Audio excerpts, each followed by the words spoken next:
Hi everyone, it's Andrea here from Ontario Pork, and today we're going to be cooking pork back ribs with pineapple. So let's get started. So as I mentioned, today we're using back ribs. Normally this recipe is actually used with side ribs. I chose back ribs today because they are actually more tender than side ribs.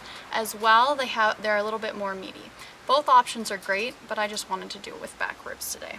So the first thing with back ribs that I want to show you is that you have to take off the silver skin. So you turn over your ribs and it's a translucent, which means a see-through skin. So the best way to do that is take the end of a spoon and sort of just wiggle it under the thin skin, which you'll see in a minute here. And then once you get a good handle on it, it should come off in just one layer,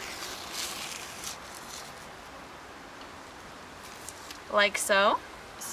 So today, before we barbecue our ribs, we're going to actually pre-cook them in the oven. This will help tenderize the ribs. The best way to tenderize your ribs in the oven is to put about ½ an inch of water in the bottom of a shallow roasting pan along with lemon slices. After it's placed in the pan, you want to cover it tightly with tin foil and throw it in the oven at 325 degrees for about an hour and a half to 2 hours. Okay, so now we're starting the barbecue sauce.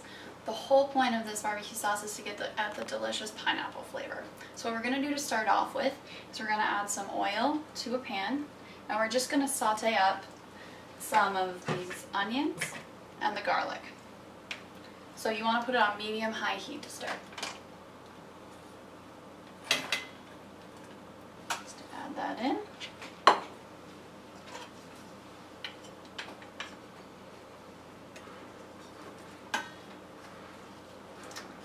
You'll know that it has been sauteed once it turns a translucent color, almost see-through. So the onions and garlic are now sauteed, so we're going to add in the rest of the ingredients for the pineapple barbecue sauce. So what we have here is vegetable broth, which we'll pour in.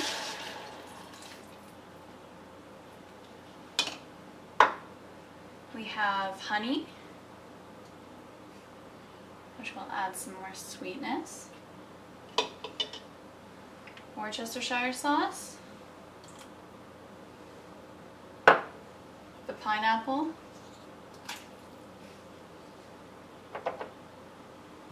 Cornstarch, which will help thicken it. And some cilantro for a little taste of fresh. Just gonna whisk this all together. You want to bring it to a boil and then let it simmer for about 5 minutes to thicken. So once the sauce is done, what you're going to do is take it and separate it in 2 separate bowls. One will be used for basting and one will be used for sauce later on. So as I mentioned before, we have pre-cooked our ribs. This is what they look like when they're pre-cooked. So you'll know they're done when you insert a fork and it comes out easily. So the barbecue should be on medium-high heat. We're just taking this sauce and rubbing it on. The sugars in it will allow it to caramelize and create a nice crust along the ribs. Thanks for joining me here today, everybody. For this and other delicious recipes, visit ontariopork.com/recipes. See you next time.